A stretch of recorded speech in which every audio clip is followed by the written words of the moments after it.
Bonjour à toutes et à tous en direct sur le plateau de la radio-télévision Djibouti le 15 heures de ce 4 avril 2026, dont tels sont les principaux titres.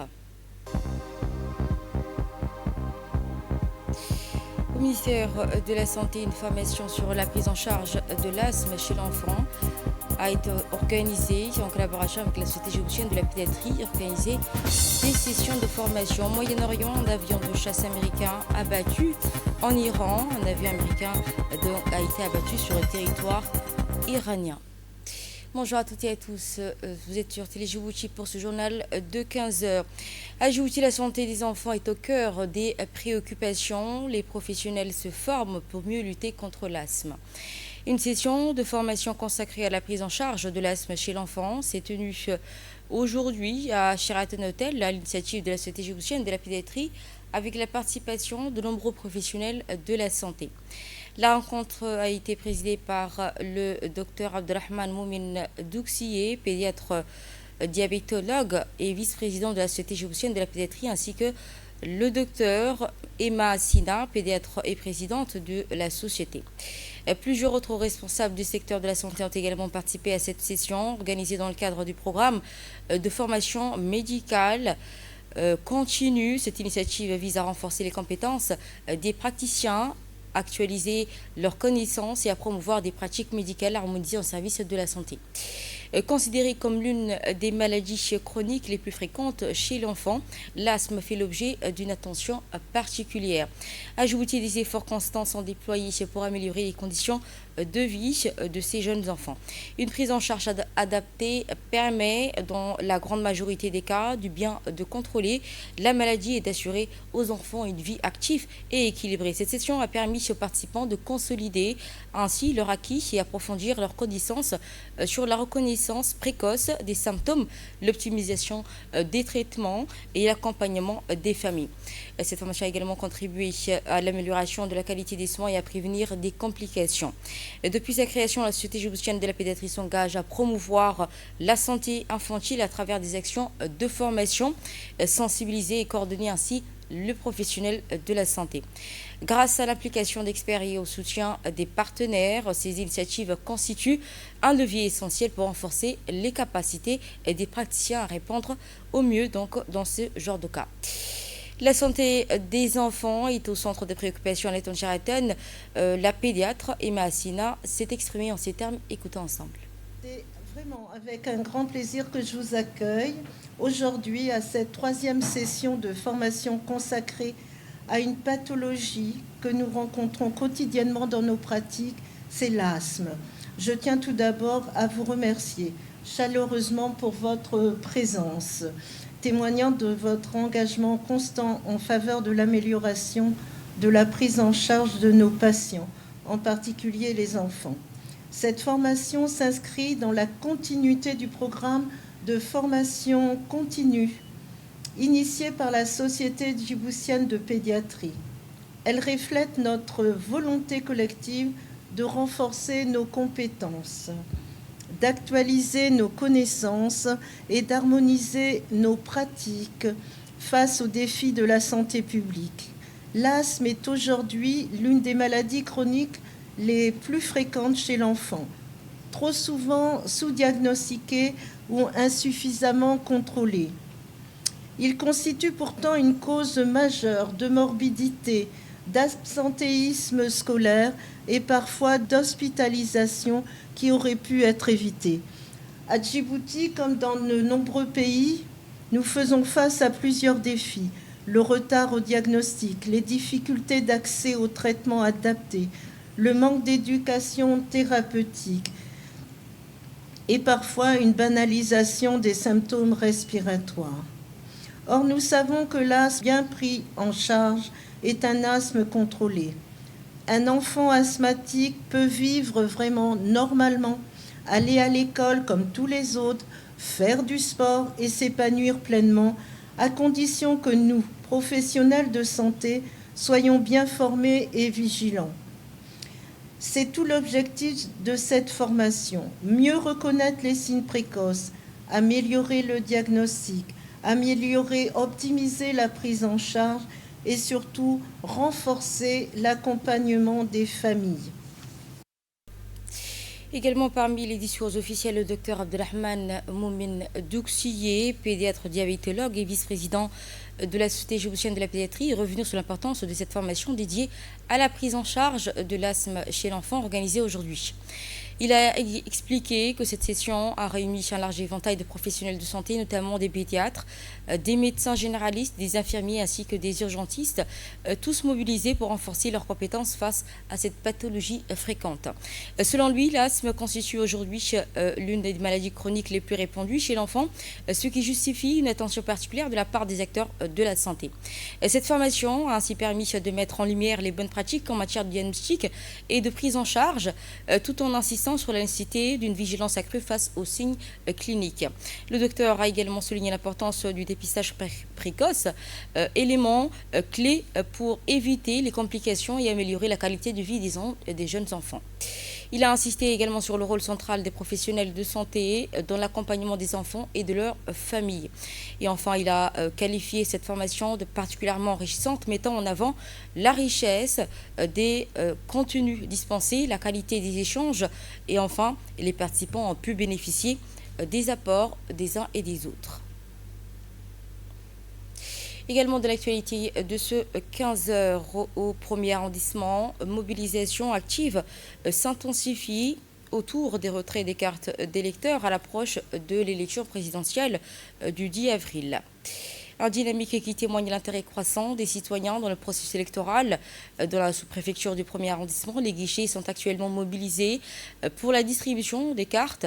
Depuis plusieurs jours, les centres administratifs enregistrent une affluence soutenue des citoyens venus accomplir cette démarche indispensable pour voter. Les opérations de retrait se poursuivent quotidiennement de 8h à 20h du soir afin de permettre à chacun de récupérer sa carte dans les meilleures conditions et dans les délais adaptés. Les autorités locales appellent les électeurs à se présenter munis d'une pièce justifiable requise afin de faciliter et d'accélérer le processus. Le sous-préfet a également donc réaffirmé l'engagement de garantir le bon déroulement de ces retraits. Un peu ralenti, mais là, le retrait de cartes s'est fait très massivement. Je tenais aussi à rappeler que pour ceux qui n'ont pas encore retiré leur carte électorale, qu'ils viennent retirer leur carte électorale. Nous tenons aussi à dire et à rappeler à la population djiboutienne que les sous-préfectures sont ouvertes de 8h du matin jusqu'à 20h du soir, hormis le jour du vendredi. Le samedi, nous sommes ouverts. Donc nous vous invitons à venir retirer vos cartes électorales, car voter est un devoir et un droit. Les élections présidentielles, également la CENI organise des tournées d'évaluation à Tajoura cette fois-ci. Dans le cadre de sa tournée nationale d'évaluation, les préparatifs de l'élection présidentielle prévue le 10 avril 2026, le président de la commission électorale nationale indépendante, Bahnan Ali Medel, s'est rendu dans la région de Tajoura accompagné des membres de la commission. La délégation a été accueillie par le préfet de la région, Mohamed Abbas, ainsi que le vice-président de la CENI locale, Ahmed Hamadou Ibrahim. Une séance de travail a permis de faire le point sur l'état d'avancement du processus électoral dans la circonscription. Les échanges ont porté sur les aspects logistiques de la coordination entre les administrations et la mobilisation de formation des agents électoraux, ainsi que la sécurisation des centres de vote. Pour compléter cette évaluation, la délégation a effectué plusieurs visites de terrain. Ces inspections ont confirmé la disponibilité des matériels électoraux et le bon déroulement des opérations, notamment la distribution des cartes d'électeurs qui se poursuit dans des bonnes conditions également. À l'issue de ces missions, le CENI s'est déclaré satisfait du niveau de préparation observé au niveau de la région de Tajoura, saluant l'engagement des autorités locales et des équipes mobilisées. La commission réaffirme ainsi sa volonté de garantir un scrutin transparent, crédible et apaiser l'ensemble du territoire par la transparence.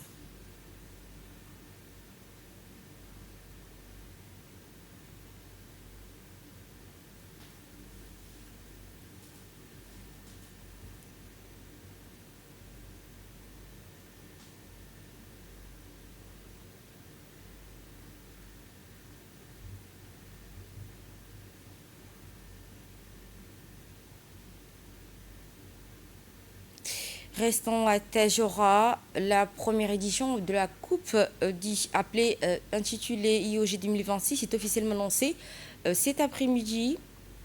Initiative portée par l'association Afleta Egla en collaboration avec la sous-direction régionale du secrétaire d'État chargé au sport. Cette cérémonie qui s'est déroulée dans une ambiance à la fois solennelle et conviviale en présence de plusieurs autorités locales, dont le président du conseil régional de Tagora, le vice-président, la députée Ouma Mohamed Hamid, ainsi que le président de l'annexe RPP, M. Ali Kadili. Étaient également présents les directeurs de campagne de Tagora, Aden Moukoula, la coordinatrice adjointe Aïcha Sultan, ainsi que le directeur régional du secrétaire d'État chargé au sport, Omar Hassan Abdoulaye.